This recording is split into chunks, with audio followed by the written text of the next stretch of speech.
Assalamualaikum teman-teman, seperti keyakinan kelas yang sudah kita sepakati, kami sama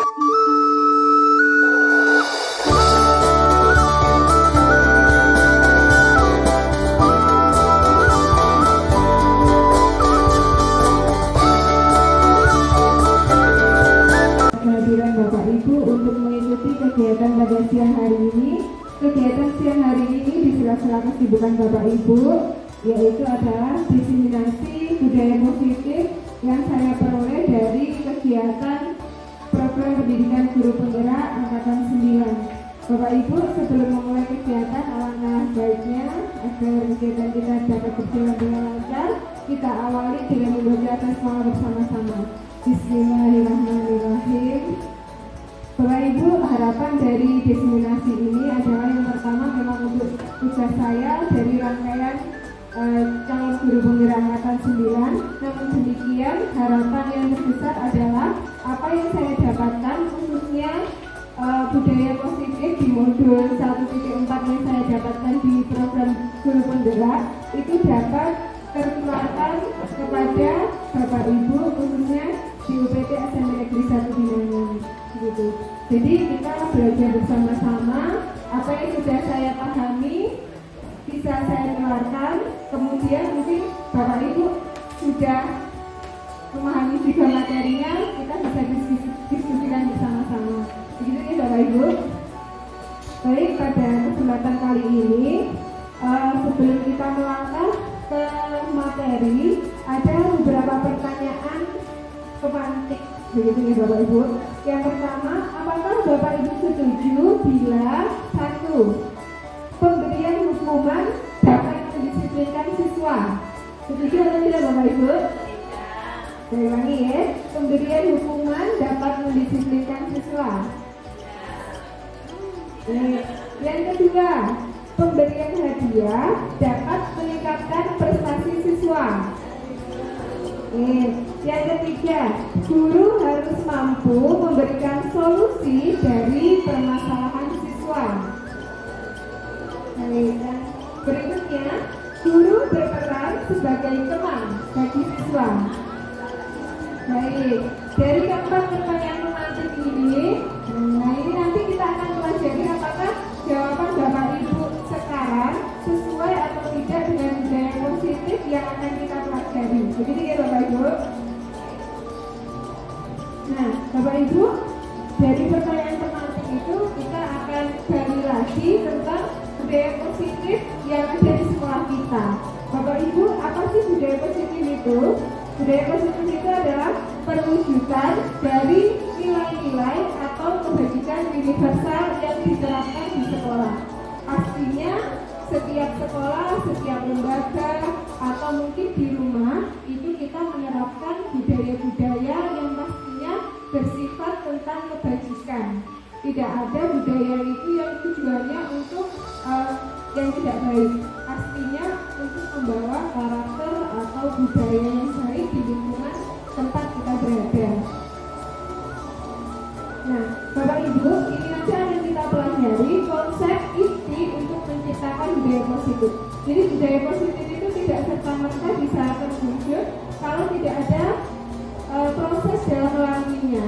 Jadi nanti kita akan pelajari yang pertama apa itu disiplin positif, kemudian yang kedua motivasi perilaku manusia, yang ketiga keyakinan kelas atau keyakinan sekolah, berikutnya kebutuhan dasar manusia, yang kelima posisi kontrol kita sebagai guru, yang keenam tentang studi tiga restitusi.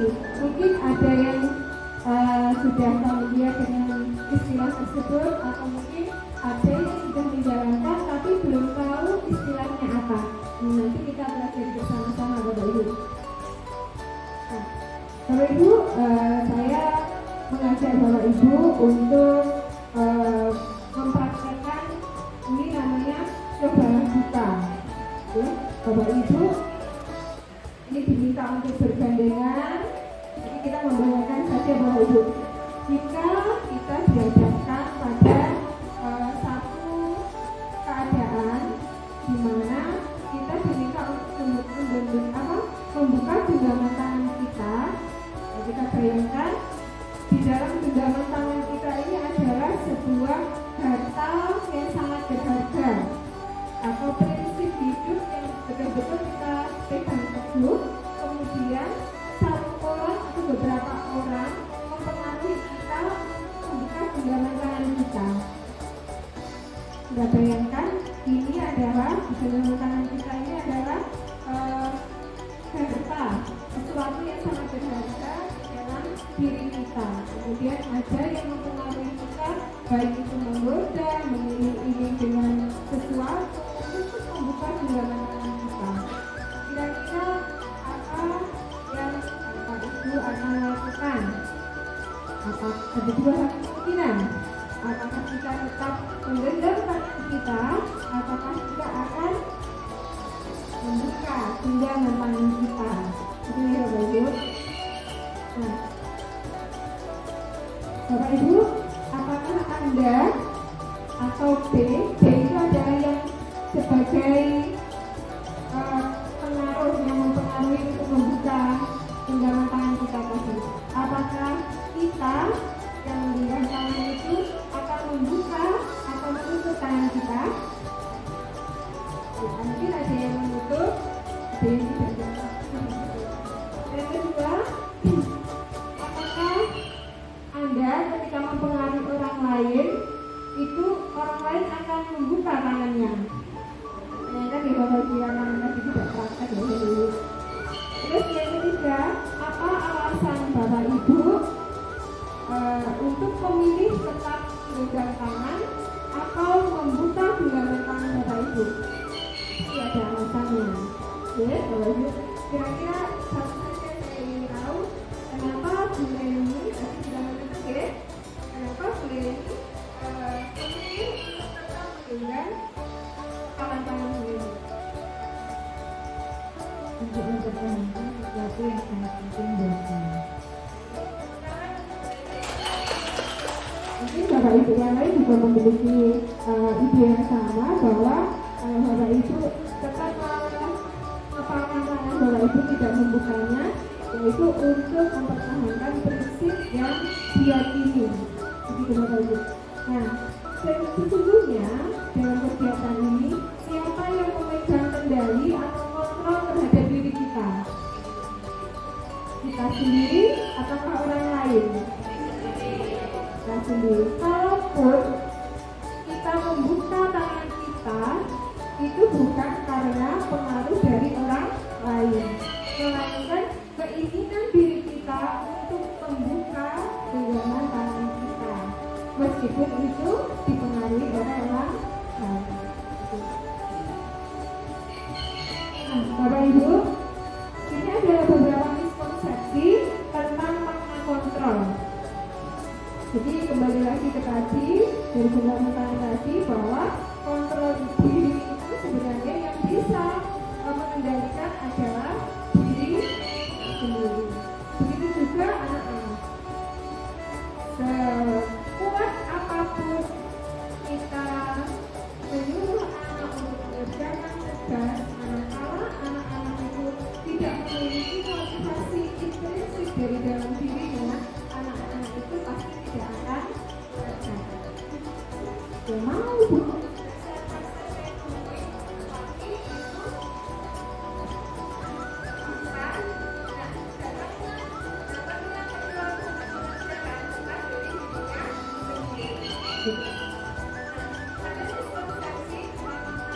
Bapak Ibu, yang pertama adalah ilusi guru mengontrol murid. Nah, ini sebenarnya yang terjadi adalah murid menginginkan dirinya sendiri untuk dikontrol oleh orang lain. Jadi keliru kalau kita merasa bahwa murid ini manut sama saya karena perintah saya, karena saya memotivasi dia, bukan, tetapi karena dia sendiri yang ingin dikontrol oleh orang lain. Yang kedua Bapak Ibu, ilusi bahwa semua penguatan positif, efektif dan bermanfaat. Nah, kadang kita memberikan hadiah, memberikan ujian, memberikan penghargaan kepada anak itu kita pikir efektif. Namun ternyata ketika anak itu tidak diberikan penghargaan, tidak diberikan hadiah, mungkin tidak ada motivasi dalam dirinya untuk melakukan sesuatu. Jadi kurang efektif jika Bapak Ibu memberikan penguatan yang positif itu bisa bermanfaat dalam jangka waktu yang lama. Mungkin dalam jangka waktu dekat terlihat, tapi tidak memunculkan motivasi intrinsik yang ada di dalam diri individu. Kemudian yang ketiga, ilusi bahwa kritik dan membuat orang merasa bersalah dapat menguatkan karakter. Ini contohnya, misalkan ketika ada anak mengantuk atau tidur di dalam kelas, kemudian kita memberikan kritik kepada anak tersebut. Kenapa kamu kok tidur?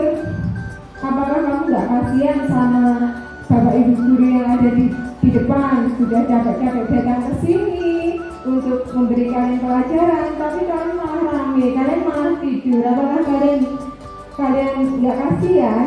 Nah, itu sebenarnya ketika anak bangun dari tidurnya terus mendengarkan kita, itu tidak menguatkan karakter mereka.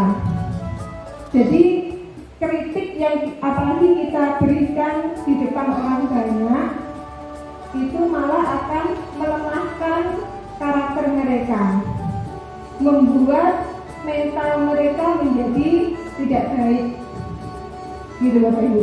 Nah yang keempat, ilusi bahwa orang dewasa memiliki hak untuk memaksa. Jadi jangan terus kita sebagai Bapak Ibu guru, kamu kudu manut dengan apa yang dikatakan Bapak Ibu guru, bukan.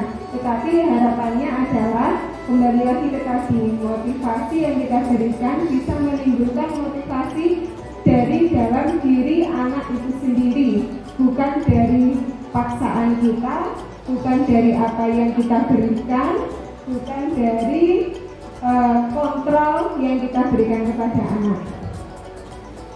Nah, Bapak Ibu, bagaimana seseorang bisa berubah dari paradigma stimulus respon kepada pendekatan teori kontrol? Jadi kita belajar teori kontrol, kalau kita dulu kita memberikan stimulus, maka anak akan merespon ini. Kita memberikan stimulus B, harapannya respon dari anak juga B, gitu. Namun di dalam teori kontrol, Bapak Ibu, kita bisa lihat kalau di stimulus respon, realitas atau kebutuhan kita sama. Bapak Ibu mengajar anak-anak kebutuhannya belajar, bukan, tapi di teori kontrol kebutuhan kita berbeda. Jadi setiap orang melakukan suatu tindakan itu memiliki kebutuhan yang berbeda. Di dalam stimulus respon, semua orang melihat hal yang sama. Melihat kipas angin itu misalkan podo, warnanya hijau dan putih, bisa bergeleng-geleng. Tetapi di teori kontrol, setiap orang memiliki gambaran berbeda. Enggak, itu warnanya bukan hijau, tapi warnanya warna yang lain misalkan ya, warna toska itu misalnya. Kita nggak boleh terus kudu podo, gitu tidak. Terus kemudian di stimulus respon, kita mencoba mengubah orang agar berpandangan sama dengan kita. Dalam melihat sesuatu di stimulus respon, kudu podo pandangannya. Tetapi di teori kontrol, kita berusaha memahami pandangan orang lain terhadap dunia. Jadi ternyata orang lain itu memiliki pandangan yang sesuai dengan imajinasi mereka sendiri-sendiri. Jadi tidak boleh sama. Jadi di dalam rumah tangga ini biasanya ya, di rumah tangga itu mungkin Pak Supri, istri itu tidak menghendaki misalkan anduk ditaruh di atas kasur. Dan suami itu tidak merasa bahwa anduk ditaruh di atas kasur itu sesuatu yang tidak benar. Nah, itu kalau tidak saling memahami, pasti akan terjadi percekcokan setiap hari. Betul ya Bapak Ibu? Setiap hari betulnya alam.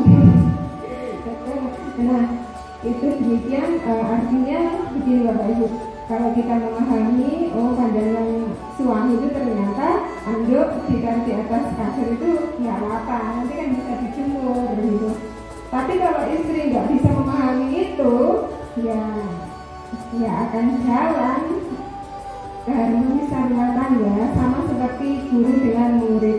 Jadi guru bisa memahami apa yang menjadi pemikiran murid. Kemudian di dalam stimulus respon, perilaku buruk dilihat sebagai suatu kesalahan. Di teori kontrol, semua perilaku memiliki tujuan. Anak-anak misalkan di kelas, waktunya sudah masuk, tapi anak-anak berada di kantin. Kalau kita melihat stimulus respon, anak-anak yang berada di kantin itu adalah sebuah kesalahan. Namun kalau di teori kontrol, anak-anak yang di kantin saat pelajaran itu memiliki tujuan. Ada kebutuhan yang mendasari anak-anak untuk melakukan hal tersebut. Contohnya, mereka merasa lapar, yang kedua mereka mungkin merasa bosan, yang ketiga mungkin tidak ada gurunya daripada yang di kelas ke kantin saja. Jadi punya kebutuhan masing-masing. Yang berikutnya, orang lain bisa mengontrol saya. Kalau di teori kontrol, hanya Anda atau hanya kita yang bisa mengontrol diri kita sendiri. Kemudian yang berikutnya, saya bisa mengontrol orang lain. Di teori kontrol, Anda tidak bisa mengontrol orang lain. Berikutnya, pemaksaan ada pada saat bujukan gagal. Ketika kita sudah memberikan motivasi ke anak-anak, ayo teman-teman sekolah. Nanti kena sekolahmu ada masalah dibantu bapak ibu guru. Nggak bisa, akhirnya dia dipaksa. Terus pokoknya sekolah, ditoknya ke sekolah, misalkan gitu. Itu stimulus respon. Sedangkan di teori kontrol, kolaborasi dan konsensus menciptakan pilihan-pilihan baru. Jadi ada kolaborasi dari sudut pandang siswa, kenapa nggak mau sekolah itu apa, kita tampung. Kita kolaborasi, kita temukan pilihan-pilihan baru, dan di sini adalah sebuah solusi. Nah, untuk stimulus respon, model berpikirnya, solusinya tadi menang kalah. Kalau yang di teori kontrol, win-win solution atau menang-menang. Tidak ada satu yang merasa menang, satu kalah, tapi semuanya menang berdasarkan versinya masing-masing. Bapak Ibu, lanjut ke disiplin positif. Jadi disiplin positif, kalau kita mendengar kata disiplin, yang terbayang di benak kita itu adalah sesuatu yang ada hubungannya dengan apa Bapak Ibu, disiplin. Tata tertib, enggak tertib, enggak sesuai totone, enak hukuman, ada sanksi. Nah, ini mungkin kurang tepat ya Bapak Ibu. Jadi Bapak Ibu, mungkin dalam budaya kita makna disiplin itu dimaknai sebagai sesuatu yang harus dilakukan seseorang sebagai bentuk kepatuhan. Dan kadang kata disiplin itu berhubungan dengan hal-hal yang tidak nyaman, tidak dikehendaki oleh mungkin kita sebagai manusia atau anak-anak sebagai murid. Nah, Bapak Ibu sebagai pendidik, tujuan kita di sini mendidik anak-anak itu adalah untuk menciptakan anak-anak yang memiliki disiplin diri, sehingga mereka bisa berperilaku dengan mengacu pada nilai-nilai kebajikan universal dan memiliki motivasi intrinsik, motivasi dalam dirinya sendiri, bukan motivasi yang berasal dari luar dirinya. Bapak Ibu, nilai-nilai kebajikan universal itu apa? Kalau di dalam kurikulum Merdeka yang sekarang memang harus kita lakukan, harus betul-betul kita laksanakan, karena ini memang tujuan dari pemerintah untuk sekarang ini, yaitu adalah profil pelajar Pancasila. Bapak Ibu, kita sudah melaksanakan P5 10 jam dalam 1 minggu. Nah, panjang sekali waktu itu, namun apakah kita sudah tahu esensi dari P5 itu apa? P5 itu adalah proyek penguatannya. Tujuannya adalah membentuk profil pelajar Pancasila dari anak didik kita. Adapun dari profil pelajar Pancasila sebagai tujuan kita itu adalah yang pertama, dimensi beriman bertakwa kepada Tuhan Yang Maha Esa dan berakhlak mulia. Yang kedua, berkebinekaan global. Yang ketiga, gotong royong, kreatif, bernalar kritis, dan mandiri. Keenam, profil pelajar Pancasila ini dalam pelaksanaannya melalui P5 itu harapannya tujuan akhir anak-anak itu bisa ke-6-6-nya ini tercapai, gitu Bapak Ibu.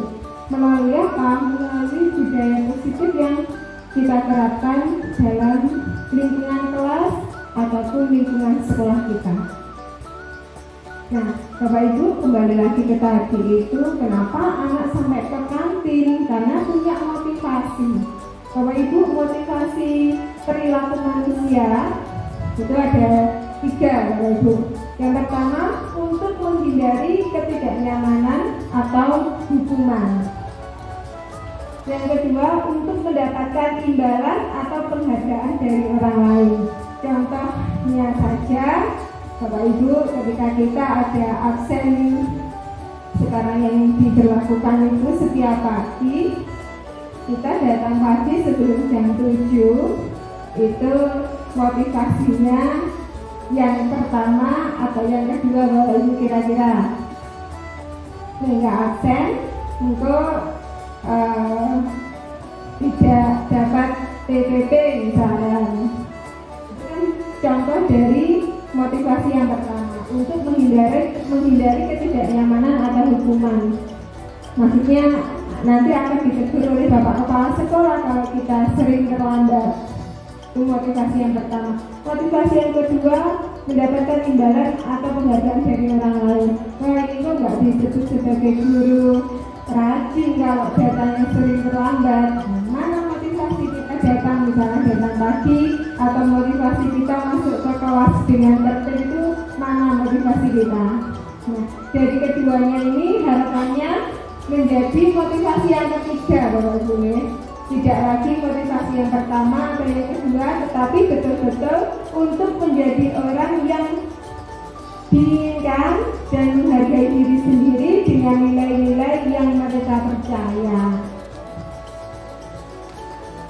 Baik, kalau kita sudah meyakini bahwa memang tugas seorang guru adalah masuk ke kelas dengan tepat waktu, masuk sebelum jam 7, kita yakini itu betul-betul sebagai nilai kebajikan. Motivasi inilah yang kita harapkan, termasuk anak-anak. Belajar ke sekolah itu biar tidak dapat hukuman, tidak.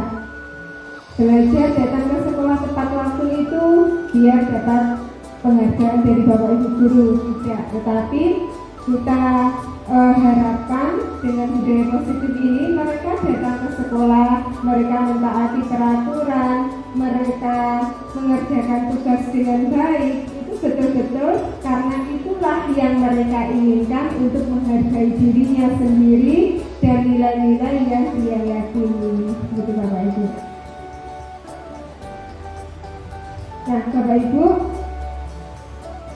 berikutnya adalah terkait dengan hukuman, konsekuensi, dan restitusi. Nah, ini nanti kita uraikan perlahan-lahan sehingga istilah-istilah yang ada di depan tadi betul-betul kita pahami dan dapat kita laksanakan. Nah, Bapak Ibu, jika kita mendengar kata hukuman tadi, itu kita akan menciptakan identitas yang gagal pada diri siswa. Identitas yang sukses itu yang bagaimana? Yang bentuknya adalah disiplin, bukan hukuman. Disiplin ada 2, yaitu konsekuensi dan restitusi. Bapak Ibu, kita bisa melihat di dalam tabel ini perbedaannya antara hukuman dan konsekuensi maupun restitusi itu apa. Hukuman itu adalah sesuatu yang menyakitkan dan harus terjadi. Jika tidak melakukan maka akan ada sanksi. Kemudian jika konsekuensi itu sesuatu harus terjadi. Jika restitusi itu merupakan sebuah pilihan. Jika hukuman itu tidak nyaman untuk murid atau untuk anak dalam jangka waktu panjang, maka konsekuensi tidak nyaman untuk murid atau anak untuk jangka waktu pendek. Sedangkan restitusi menguatkan untuk murid atau anak dalam jangka waktu yang panjang. Tentunya prosesnya juga akan berbeda karena hasil yang diharapkan juga berbeda. Nah, bentuknya adalah Bapak Ibu, misalkan di dalam hukuman, bentuk yang sering kita lihat, yang kita dengar, kita rasakan, itu adalah peraturannya adalah bla bla bla bla. Kamu harus bla bla bla bla. Peraturannya kelas adalah kamu harus duduk dengan rapi, dengan tenang. Kamu harus mencatat yang ada di dalam papan tulis. Misalkan. Kalau konsekuensi kita kembalikan ke anak, apa peraturannya di kelas kita? Mampukah kamu melakukannya? Terima kasih. Kita memberdayakan murid untuk berpikir juga, tidak menerima saja apa yang kita katakan, tetapi anak juga ikut berpikir. Di dalam restitusi kita bertanya tentang keyakinan anak. Apa yang kamu yakini? Apa kamu bisa lakukan? Apa yang bisa kamu lakukan untuk memperbaiki masalah ini? Itu kita kembalikan ke anak, tetapi dengan nilai-nilai yang dia yakini. Nah, kalau hukuman itu modelnya paksaan, kalau konsekuensi bentuknya stimulus respon seperti yang sudah kita bahas tadi. Kalau restitusi bentuknya adalah teori kontrol. Nah, Bapak Ibu, hukuman itu cenderung untuk mendorong menyalahkan dirinya sendiri. Kalau konsekuensi mendorong anak untuk patuh. Kalau restitusi mendorong anak untuk menciptakan disiplin positif.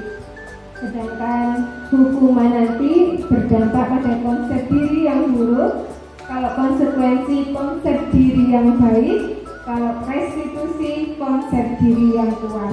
Nah, dari ketiganya pasti kita akan memilih sebuah restitusi sehingga akan memunculkan budaya positif yang kuat melekat pada diri peserta didik kita. Nah, Bapak Ibu kembali melanjutkan ke keyakinan kelas.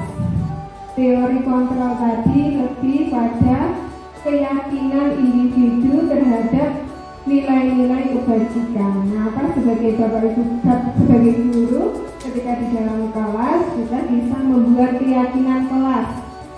Kenapa kok keyakinan kelas, bukan peraturan kelas saja? Nah, ini ada pertanyaan pemantik. Mengapa kita memiliki peraturan tentang penggunaan helm pada saat mengendarai kendaraan roda motor, kendaraan roda 2 atau kendaraan bermotor? Kenapa kita kok punya aturan itu? Kalau naik sepeda motor harus pakai helm. Betul, pasti yang ada di dalam benak kita adalah untuk keselamatan diri. Terlebih dari itu mungkin ada yang berpikir juga biar tidak ditilang oleh polisi. Nah, ditilang oleh polisi itu sebagai bentuk aturan. Keselamatan diri itulah suatu keyakinan. Gitu Bapak Ibu. Bisa membedakan ya ini. Kemudian mengapa kita memiliki peraturan tentang penggunaan masker dan mencuci tangan setiap saat? Terbebas dari virus untuk pastinya keselamatan dan kesehatan diri kita. Apalagi di waktu corona, masker memang harus digunakan. Keyakinannya itu biar tidak tertular virus. Bukan kalau kita di jalan nanti ada polisi yang menilang nggak pakai masker disuruh push up, bukan ya? tapi memang betul-betul untuk diri kita supaya sehat, selamat. Nah, itu merupakan nilai-nilai kebajikan yang kita yakini. Mengapa dari itu? Kenapa kok dibuat keyakinan kelas bukan aturan kelas? Nah, Bapak Ibu, mungkin di sini ada yang sebagai wali kelas bisa mengerahkan anak-anaknya untuk membuat keyakinan kelas. Namun demikian, jika ada yang bukan wali kelas ketika menjadi guru mapel, bisa juga membuat keyakinan saat jam pelajaran panjenengan di kelas tersebut. Jadi bisa keyakinan kelas, bisa juga keyakinan ketika pelajaran yang panjenengan mampu. Nah, Bapak Ibu, kalau keyakinan kelas itu bersifat abstrak, terus diyakini, mungkin helmnya dia keselamatan, tapi tidak tertulis. Kalau aturan itu lebih rinci, lebih konkret, terus ada tulisan yang bisa dilihat. Kalau keyakinan kelas itu berupa pernyataan universal. Misalkan, tidak ramai di kelas, itu sebuah aturan. Kalau dibuat keyakinan, kalimatnya kita buat secara positif. Tidak ramai di kelas. Berarti keyakinannya apa, Bapak Ibu? Iya, menjaga ketertiban kelas. Betul ya, pernyataan keyakinan kelas dibuat dalam bentuk positif. Yang keempat, keyakinan kelas sebenarnya tidak terlalu banyak sehingga mudah diingat dan dipahami oleh semua warga sekolah. Tidak membuang sampah sembarangan. Nah, kita kembalikan ke kalimat positif menjadi keyakinan kelas. Kira-kira apa, Bapak Ibu?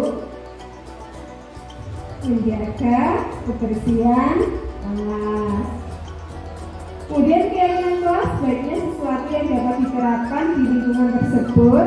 Semua warga kelas hendaknya ikut berkontribusi dalam pembuatan keyakinan kelas lewat kegiatan curah pendapat, bersama-sama bertukar ide. Pengennya kelas ini dibuat bagaimana, idenya apa, kita tampung, kita diskusikan bersama.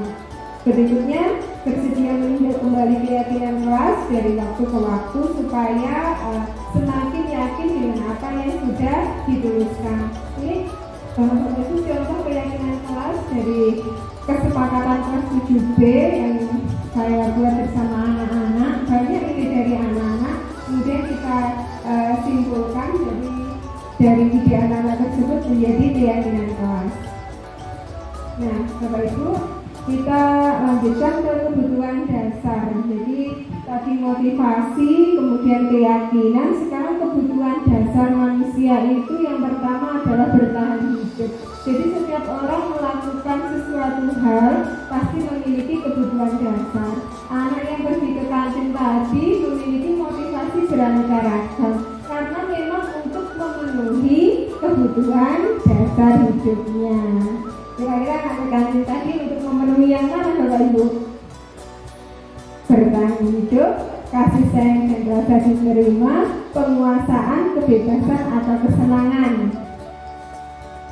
Jadi ada yang kesenangan karena ingin keluar dari kelas, ada juga yang bertahan hidup. Belum makan takutnya semakut gitu, dia akhirnya memiliki kesempatan untuk pergi ke kantin, ya pergi ke kantin saja karena untuk memenuhi kebutuhan dasarnya yaitu bertahan hidup. Nah, Bapak Ibu,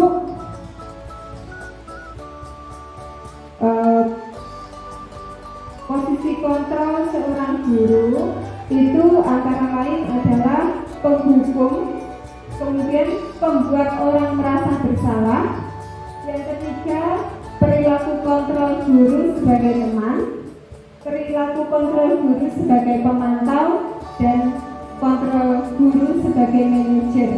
Kira-kira Bapak Ibu, ketika kita menghadirkan diri kita di kelas kepada anak-anak, manakah kontrol kita sebagai seorang guru yang sering kita munculkan?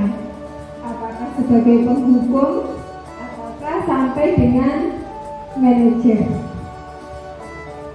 Mana kira-kira Bapak Ibu? Yang pertama nih Bapak Ibu, kontrol guru sebagai penghukum itu dilihat dari perilaku suka menghardik, menunjuk-nunjuk, menyakiti, menyindir.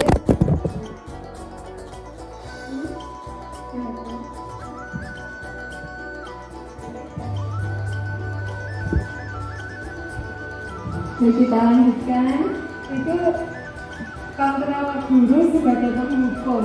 Yang kedua, membuat orang merasa bersalah, seperti yang saya contohkan tadi. Nah, kenapa kok tidur? Apa nggak kasihan sama ibu sudah capek-capek di sini ngajar kamu malah seperti itu sikapnya. Itu membuat orang menjadi merasa bersalah. Kemudian kontrol sebagai seorang teman, membuatkan alasan-alasan untuk muridnya. Yowes, nggak apa-apa tidur, ya. Terus sudah cuci muka, terus kembali lagi ke sini. Nah, terus kemudian pemantau, menghitung dan mengukur. Kira-kira, nek tidur menunggu betul apa urung? Tidur menunggu berarti ada ini yang kamu dapatkan atau tidak? Tidak Bu, berarti sebenarnya dia. Sebenarnya bangun Bu, ya menangi. Itu sebagai seorang pemantau. Kalau kontrol sebagai manajer mengajukan pertanyaan-pertanyaan yang memunculkan keyakinan-keyakinan dari dalam diri siswa, sehingga siswa itu tahu bahwa tidur itu tidak sesuai dengan kebajikan universal yang sudah diyakini melalui keyakinan kelas. Nah, Bapak Ibu, contohnya di perilaku penghukum, perkataan guru. Kalau kamu tidak melakukannya, saya akan misalkan pergi dari sini. Kalau di pembuat orang merasa bersalah, kamu sudah mengecewakan bapak ibu kita, sehingga anak itu merasa bahwa apa yang dia lakukan salah, kemudian dampaknya adalah identitasnya menjadi gagal. Kemudian kontrol positif sebagai teman, lakukan untuk bapak ibu ya sudah, nanti bapak ibu guru bantu bereskan apa yang nggak bisa kamu lakukan sebagai teman. Kalau pemantau, apa peraturannya, apa konsekuensinya jika kamu tidak melakukan. Nah, kalau manajer, nah apa yang kita yakini anak-anak, apakah kamu meyakini hal tersebut sebagai sesuatu yang betul atau yang salah? Kita kembalikan ke anak-anak sehingga anak-anak bisa memperbaiki dirinya, kira-kira sudah sesuai dengan nilai yang diyakini atau tidak. Jadi harapannya Bapak Ibu ketika kita sebagai seorang pendidik mengajar anak-anak itu, teori kontrol yang kita terapkan untuk menimbulkan budaya positif dalam lingkungan sekolah kita adalah sebagai teori kontrol manajer. Kita posisikan diri kita sebagai manajer, tidak menghukum anak, tidak membuat anak menjadi merasa bersalah, tidak juga menjadi teman, tidak juga memantau, tetapi kita sebagai manajer mengelola anak-anak.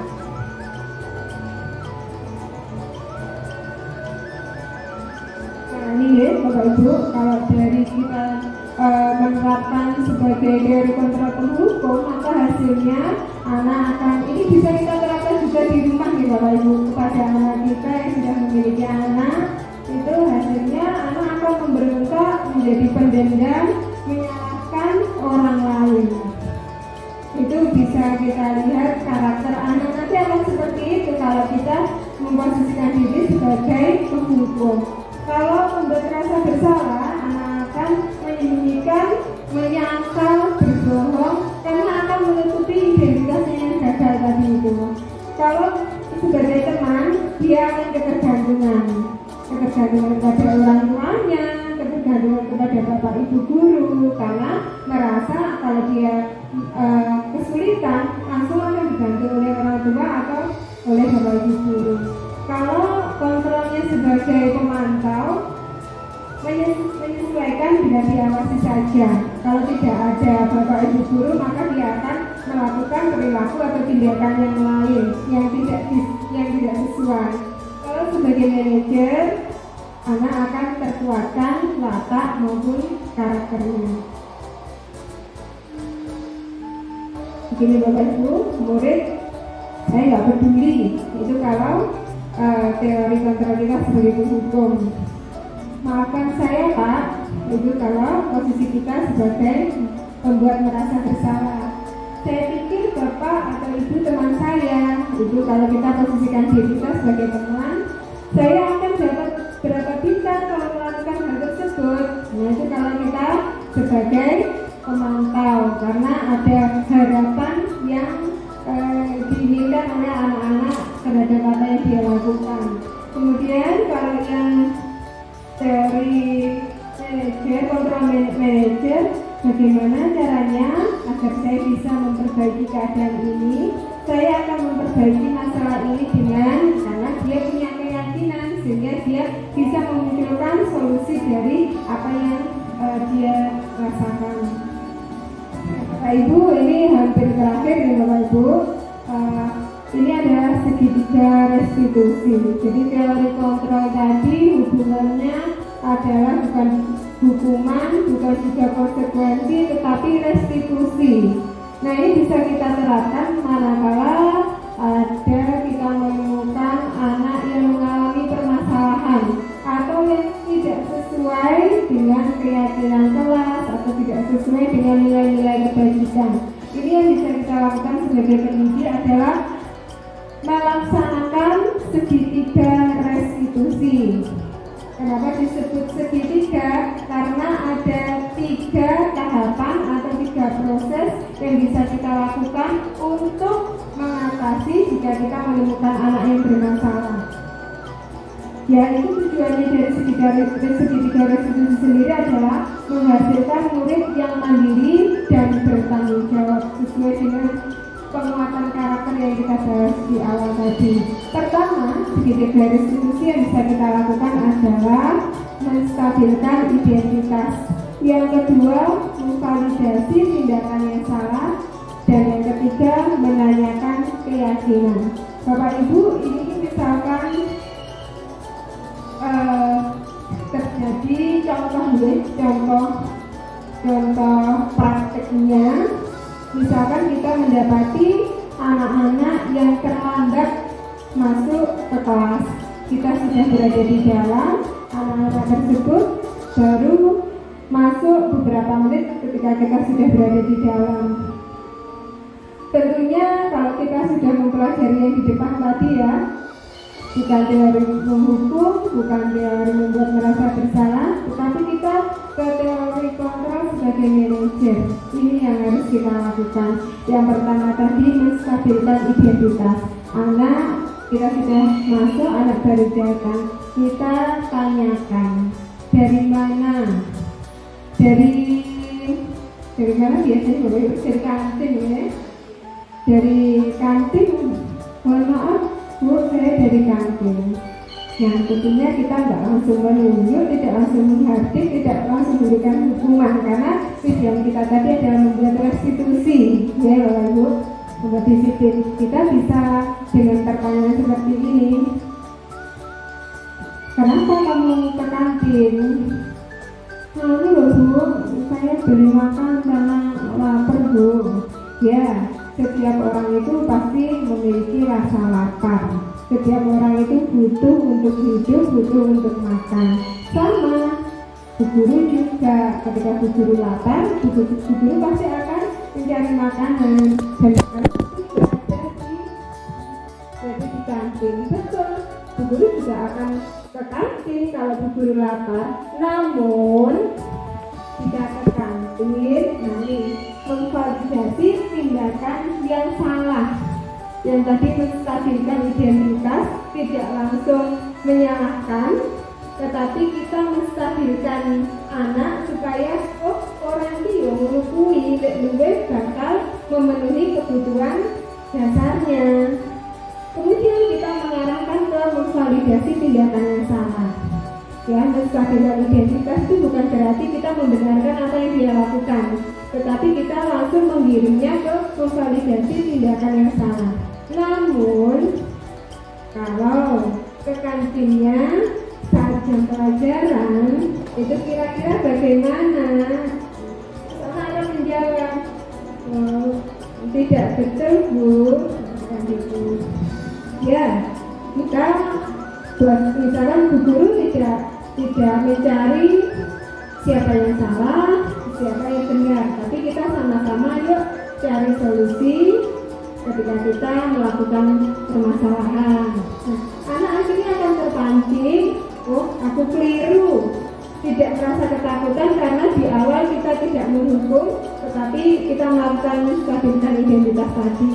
Kemudian kita giring ke menanyakan keyakinan. Baik, kalau memang tidak betul apa yang kamu lakukan, kamu masih ingat atau tidak keyakinan kelas yang sudah kita sepakati? Tidak Bu, keyakinan kelas kita apa saja dong? Disiplin Bu, masuk kelas dan lain sebagainya. Nah, kalau kamu tadi ke kantin saat jam pelajaran sampai kelas, apakah sudah sesuai dengan keyakinan kelas kita? Anak akan menjawab, berpikir lagi, tidak. Nah, setelah itu kita ajak, berarti harusnya bagaimana?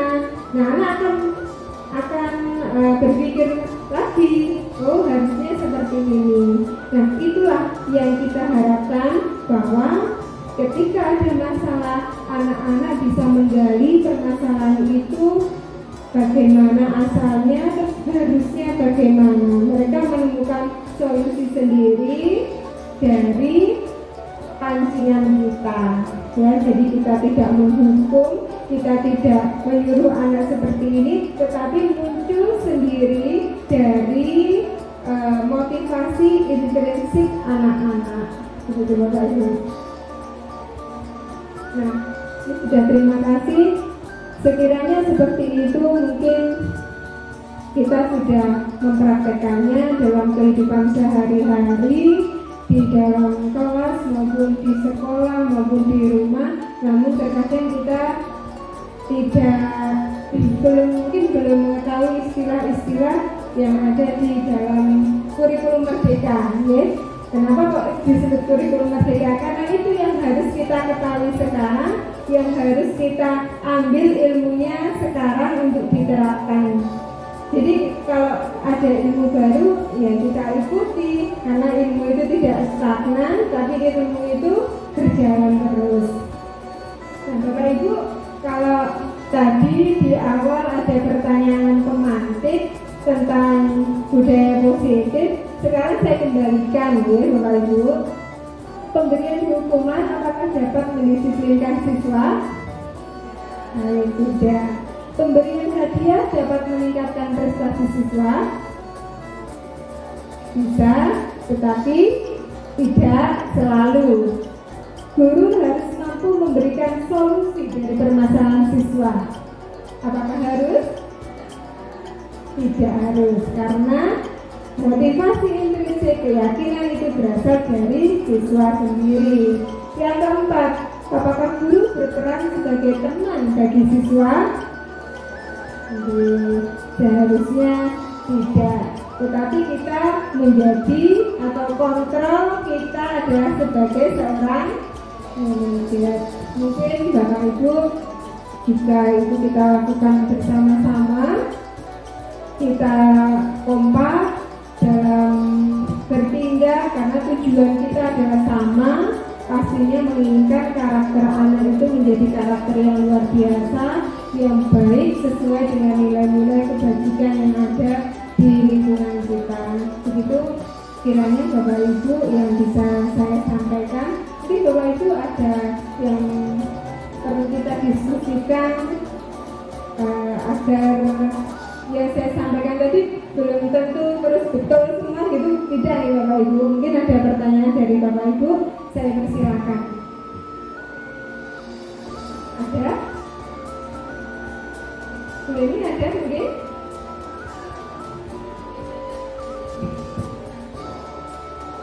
Bagaimana menghadapi siswa yang suka membantah? kadang-kadang ada siswa yang langsung bisa dapat pemahaman sendiri, tapi kadang-kadang ada siswa yang suka membantah gitu.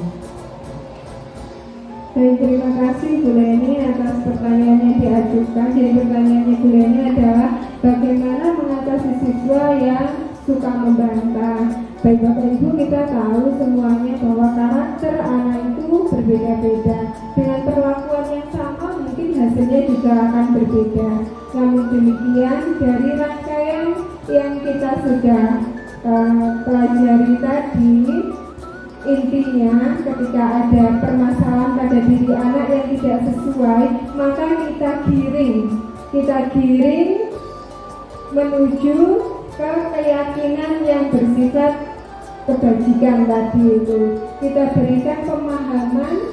Jika memang dia tidak paham nilai-nilai kebajikan, kita beri pemahaman, kita pantik, kita berikan tahapan-tahapan yang sesuai dengan teori kontrol, dengan segitiga restitusi itu, kita upayakan seperti itu. Harapannya muncul anak-anak yang pembantah tadi bisa memahami dirinya lagi, bisa tahu nilai kebajikan itu harusnya bagaimana, sehingga muncul motivasi dalam dirinya untuk tidak membantah gitu. Mungkin begitu ya Bu Leni, ya tidak usah bertanya lagi ya Bu. Mungkin dari Bangga ada yang mau didiskusikan? Kiranya sudah cukup Bapak Ibu.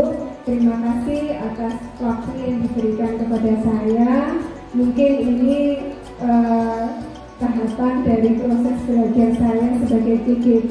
Namun demikian, sekali lagi mudah-mudahan apa yang saya sampaikan tadi juga bisa membawa manfaat untuk kita semua, khususnya sebagai pendidik, membawa anak-anak kita ke arah yang lebih baik, ke tujuan kita bersama. Terima kasih Bapak Ibu. Jika ada sesuatu hal yang keliru ketika saya dalam menyampaikan, banyak sekali mungkin kesalahan, saya mohon maaf. Terima kasih atas perhatian dan waktunya. Saya akhiri. Wassalamualaikum warahmatullahi wabarakatuh. Assalamualaikum warahmatullahi wabarakatuh. Perkenalkan, saya Lela Nanda Adinatias, salah satu guru di UPT SMP Negeri 1 Temanggung yang mengikuti kegiatan diseminasi budaya positif yang diberikan atau materi oleh Bu Astria. Nah, untuk testimoni dari sosialisasi budaya positif yang diberikan oleh Bu Astria, yang pertama adalah mengenai konten atau isi dari materi yang disampaikan. Menurut saya materinya sudah sangat bagus karena ada banyak ilmu yang di sana yang sebelumnya saya tidak tahu menjadi tahu. Dan untuk yang kedua adalah penyampaian dari pemateri itu juga sangat baik, sehingga materi atau isi dari konten tersebut itu tersampaikan dengan baik dan sangat jelas. Begitu. Terima kasih. Saya akhiri. Wassalamualaikum warahmatullahi wabarakatuh.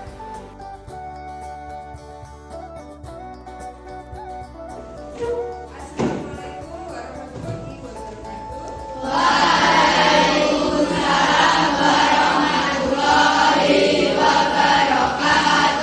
Selamat pagi anak-anak. Baik, hari ini kita akan membahas tentang kesepakatan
Assalamualaikum teman-teman. Seperti keyakinan kelas yang sudah kita sepakati, yang pertama memperhatikan guru saat menerangkan pelajaran di depan. Mari kita semua mendengarkan guru saat menerangkan di depan agar terlatih rasa hormat dan menghargai kepada guru, dan agar bisa membuat kita menerima ilmu dan pelajaran dengan baik dan bermanfaat. Keyakinan kita yang kedua, tidak boleh membuli sesama teman. Kita harus menghargai dan ketika ada masalah diselesaikan dengan kepala dingin.